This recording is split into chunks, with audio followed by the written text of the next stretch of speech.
Binahang ilang lugar sa Mindanao at Palawan dahil sa trough ng Bagyong Romina na nasa labas ng Philippine Area of Responsibility. Narito po ang unang balita. Binaha ang ilang barangay sa Puerto Princesa City sa Palawan kasunod ng malakas na pag-ulan. Mabagal ang daloy ng trapiko sa kalsada dahil sa tubig. Pinasok ng baha ang ilang bahay at gusali roon tulad na lang ng panaderyang ito kung saan inabot na rin ng tubig ang kanilang mga equipment. Base sa City Information Officer ng Puerto Princesa, hindi ordinaryo ang bumuhos na ulan sa lungsod.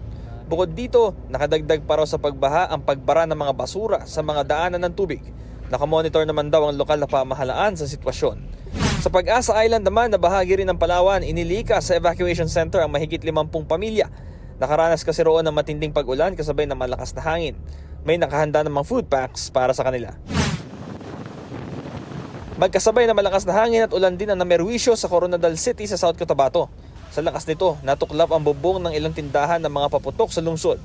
Naglagay ng trapal ang mga nagtitinda para matakpan ang kanilang paninda pero may mga paputok pa rin na nabasa kaya hindi na ito maibebenta. Bumaha naman sa ilang bahagi ng Digos, Davao del Sur. May ilan na pinilit bumiyahe pero inabot ng tubig ang loob ng kanilang tricycle. May mga residente namang hindi na naghintay sumakay kaya sinuungan nila ang baha. Ito ang unang balita, Bam Alegre para sa GMA Integrated News. Gusto mo bang mauna sa mga balita? Mag-subscribe na sa GMA Integrated News sa YouTube at tumutok sa unang balita.